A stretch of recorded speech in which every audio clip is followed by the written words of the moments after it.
민수기 23장 13절에서 26절 말씀. 발락이 말하되 나와 함께 그들을 달리 볼 곳으로 가자. 거기서는 그들을 다 보지 못하고 그들의 끝만 보리니 거기서 나를 위하여 그들을 저주하라 하고 소빔들로 인도하여 비스가 꼭대기에 이르러 7 제단을 쌓고 각 제단에 수송아지와 순양을 드리니 발람이 발락에게 이르되 내가 저기서 여호와를 만나 뵐 동안에 여기 당신의 번제물 곁에 서소서 하니라. 여호와께서 발람에게 임하사 그의 입에 말씀을 주시며 이르시되 발락에게로 돌아가서 이렇게 말할지니라. 발람이 가서 본즉 발락이 번제물 곁에 섰고 모압 고관들이 함께 있더라. 발락이 발람에게 이르되 여호와께서 무슨 말씀을 하시더냐. 발람이 예언하여 이르기를 발락이여 일어나 들을지어다. 십볼의 아들이여 내게 자세히 들으라. 하나님은 사람이 아니시니 거짓말을 하지 않으시고 인생이 아니시니 후회가 없으시도다. 어찌 그 말씀하신 바를 행하지 않으시며 하신 말씀을 실행하지 않으시랴. 내가 축복할 것을 받았으니 그가 주신 복을 내가 돌이키지 않으리라. 야곱의 허물을 보지 아니하시며 이스라엘의 반역을 보지 아니하시는도다. 여호와 그들의 하나님이 그들과 함께 계시니 왕을 부르는 소리가 그 중에 있도다. 하나님이 그들을 애굽에서 인도하여 내셨으니 그의 힘이 들소와 같도다. 야곱을 해할 점술이 없고 이스라엘을 해할 복술이 없도다. 이때에 야곱과 이스라엘에 대하여 논할진대 하나님께서 행하신 일이 어찌 그리 크냐 하리로다. 이 백성이 암사자같이 일어나고 수사자같이 일어나서 움킨 것을 먹으며 죽인 피를 마시기 전에는 눕지 아니하리로다 하매 발락이 발람에게 이르되 그들을 저주하지도 말고 축복하지도 말라. 발람이 발락에게 대답하여 이르되 내가 당신에게 말하여 이르기를 여호와께서 말씀하신 것은 내가 그대로 하지 않을 수 없다고 하지 아니하더이까. 아멘. 함께 기도하겠습니다. 하나님을 온전히 알며 하나님을 온전히 믿고 나아가는 우리의 신앙 될 수 있도록 우리의 영적 분별력, 영적 지혜를 더하여 주옵소서. 하나님, 그래서 우리의 신앙이 우리의 잘못된 믿음으로 무너지고 깨어지는 것이 아니라 끝까지 온전히 따라 나아갈 수 있는 진리의 믿음 될 수 있도록 인도하여 주옵소서. 이 모든 말씀 우리 주 예수 그리스도의 이름으로 기도하였습니다. 아멘. 할렐루야. 우리를 그분의 백성으로 삼아 주심으로 하나님을 우리 하나님이라고 고백할 수 있는 은혜를 주신 우리 주 하나님의 이름을 높이 찬양합니다. 오늘 우리가 함께 나눌 말씀의 제목은 우리 하나님은 이라고 하는 말씀의 제목입니다.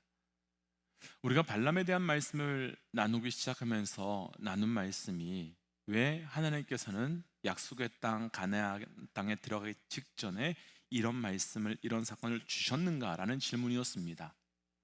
그에 대해서 우리는 발람의 모습을 살펴보면서 역사 이면에 있는 영적 세계로부터 시작해서 발람을 멀리해야 되는 이유를 살펴보았습니다. 하지만 이 발람의 사건 중에서 진짜 우리에게 주시는 말씀의 초점은 사실 발람이 아니라 바로 우리 하나님에 대한 것입니다. 곧 이 사건에서 진짜 보여주고자 하시는 말씀은 발람이 어떤 자인가가 아니라 우리 하나님이 어떤 분이신가라고 하는 결론으로 오늘과 내일은 우리 하나님이 어떤 분이신지, 그리고 그 하나님께서 우리의 삶에서 어떻게 행하고 계신지를 함께 묵상해 보려고 합니다. 오늘은 그 하나님에 대한 말씀을 함께 나누고 우리의 삶에 대한 그 하나님에 대한 온전한 영적 고백의 은혜가 있으셔서 그 은혜가 우리의 삶에 감사와 기쁨의 이유로 바뀌시기를 주의 이름으로 축복합니다. 우리 하나님은 첫 번째 13절과 14절입니다. 13절과 14절 함께 읽어보지요. 발락이 말하되 나와 함께 그들을 달리 볼 곳으로 가자. 거기서는 그들을 다 보지 못하고 그들의 끝만 보리니 거기서 나를 위하여 그들을 저주하라 하고 소빔들로 인도하여 비스가 꼭대기에 이르러 7제단을 쌓고 각 제단에 수송아지와 수양을 드리니. 아멘. 잘 아시겠지만 믿음의 핵심은요 바로 하나님입니다. 그래서 우리의 삶에서 하나님을 어떻게 고백하느냐에 따라서 그 믿음도 완전히 달라지게 되지요. 예수님께서는 어느 날 제자들에게 너희는 나를 누구나 하느냐? 라고 물으셨습니다. 그때 제자들이 대답하기를 어떤 사람들은 세례 요한, 엘리야, 예레미야, 선지자라고 대답합니다. 다 괜찮다고 말할 수 있습니다. 좋아라고 말할 수 있습니다. 그런데 그렇게 고백하게 되면 하나님에 대한 믿음이 그 고백 위에 생기게 됩니다. 세례 요한이라고 고백한 사람들은 예수님을 로마의 압제로부터 건져줄 해방자라는 믿음이 생기겠죠. 엘리야라고 하면 내 삶의 문제를 기적으로 해결해줄 미라클 메이커라고 하는 믿음이 생기겠죠. 곧 우리의 고백이 우리의 믿음의 시작과 믿음이 되는 겁니다. 그런데 그때 베드로는 주는 그리스도시요 살아계신 하나님의 아들이라고 대답했고, 예수님께서는 그 고백 위에만 교회를 세우겠다라고 말씀하셨습니다. 그만큼 우리 믿음의 사람들에게 있어서 그분을 누구라 고백하느냐의 문제는 매우 중요한 문제입니다. 그럼 이 관점을 가지고 오늘 말씀으로 다시 들어와 본다면, 어제 말씀에서 저주해 달라고 하는 그 자기 요청에 그 반대로 오히려 축복하는 발람으로 인해 다른 곳으로 옮겨가게 됩니다. 아마도 발람이 이스라엘을 축복한 것이 이스라엘 숫자가 너무 많고 거대한 것 보고 거기에 눌려서 축복했다고 생각하고, 그래서 발락은 발람을 다른 곳으로 데려가는데 12절 말씀처럼 이스라엘의 무리의 끝만 겨우 보이는 곳으로 데리고 간 것입니다. 하지만 다른 곳으로 옮겨갔음에도 불구하고요, 발람은 여전히 이스라엘 백성을 축복만 합니다. 그렇다면 발람이 왜 위치가 바뀌고 상황이 바뀌었음에도 불구하고 여전히 이스라엘을 축복할 수밖에 없었을까요? 왜 발락이 엄청난 압력을 받았음에도 불구하고 이스라엘을 축복할 수밖에 없었을까요? 그 이유는 분명합니다. 우리의 하나님이 변함없는 하나님이시기 때문이며, 우리의 하나님이 한결같이 우리를 사랑하시는 하나님이시기 때문인 것입니다. 믿음의 동역자 여러분, 우리가 우리의 믿음의 삶에서 반드시 기억해야 될 것이 있습니다. 세상도 변합니다. 사람도 변합니다. 모든 것이 다 변해도 우리 하나님은 절대로 변하지 않는 분이시며 한결 같은 분이라고 하는 믿음의 고백인 것입니다. 사실 이스라엘 백성은 지난 광야 40년 동안 너무나 많이 변했습니다. 그런데 그들이 그렇게 변해도 이스라엘 백성들이 한결같이 하나님의 은혜 가운데 거할 수 있었던 것은 단 한 가지, 바로 하나님이 변하시는 분이 않으셨기에 가능한 겁니다. 사실 우리 하나님이 변함없는 분이라는 것만으로 얼마나 큰 은혜가 되는지 모릅니다. 우리는 하루에도요 수십 번 왔다 갔다, 좋았다 나빴다, 기뻤다 슬펐다 하는 존재들이지요. 심지어 우리의 신앙조차도 때로는 하나님을 위해서 우리의 삶을 다 드릴 것처럼 하다가도 때로는 마치 하나님이 안 계신 것처럼 쉽게 떠나고 쉽게 포기합니다. 그런데 만약 우리 하나님이 우리처럼 그렇게 쉽게 변하시는 분이었다면 우리는 어떻게 되었을까요? 아침에는 내가 너희를 사랑한다 라고 하셨던 그분이 저녁에는 내가 너희를 심판하겠다 라고 하신다면 우리 도대체 어떻게 믿어야 되는 겁니까? 그러나 놀랍도록 감사한 것은 우리 하나님은 한결같으신 분이라는 것이며 변함이 없으신 분이라는 것이며, 그래서 창세기에서 말씀하신 것이 조금도 변함없이 말라기를 넘어서 요한계시록까지 한결같이 이루어지고 성취되고 있다는 것입니다. 하나님께서는 이제 광야를 넘어 새로운 땅으로 들어가는 이스라엘 백성들에게 이 발람의 사건을 통해서 세상은 변하고 사람은 변하고 상황은 변한다 할지라도 너희를 살아가는 나는 조금도 변함없다라고 말씀해 주시고 있는 겁니다. 믿음의 동역자 여러분, 변함없는 우리 하나님을 신뢰하십시오. 그리고 그분을 온전히 붙드십시오. 그를 통해 우리의 삶에 내가 변한다 할지라도 다시 돌아오며 내가 쓰러진다 할지라도 다시 일어날 수 있는 변함없는 영적 은혜가 있으시기를 주의 이름으로 도전합니다. 오늘 말씀에 나누고 싶은 두 번째, 우리 하나님은 16절 17절입니다. 함께 읽어볼까요? 16절 17절. 여호와께서 발람에게 임하사 그의 입에 말씀을 주시며 이르시되 발락에게로 돌아가서 이렇게 말할지니라. 발람이 가서 본즉 발락이 번제물 곁에 섰고 모압 고관들이 함께 있더라. 발락이 발람에게 이르되 여호와께서 무슨 말씀을 하시더냐. 아멘. 발락은요 이제 다른 곳으로 발람을 데리고 갔고 그곳에서 또다시 발람은 하나님께 말씀을 받게 됩니다. 그리고 그 말씀을 받은 것을 알게 된 발락은 발람에게 하나님께서 무슨 말씀 했느냐라고 묻지요. 바로 이 부분에서 오늘 말씀에 나누고 싶은 두 번째, 우리 하나님에 대한 모습이 나오는데요, 우리 하나님은 변함없는 분이실 뿐만 아니라 한결같이 우리에게도 말씀하시는 하나님이라는 겁니다. 하나님은 끊임없이 우리에게 말씀하시고 보여주시는 분이라는 겁니다. 그럼 발람에게 계속해서 말씀하시는 하나님에 대한 말씀을 들은 이스라엘 백성들은 어떤 생각이 들었을까요?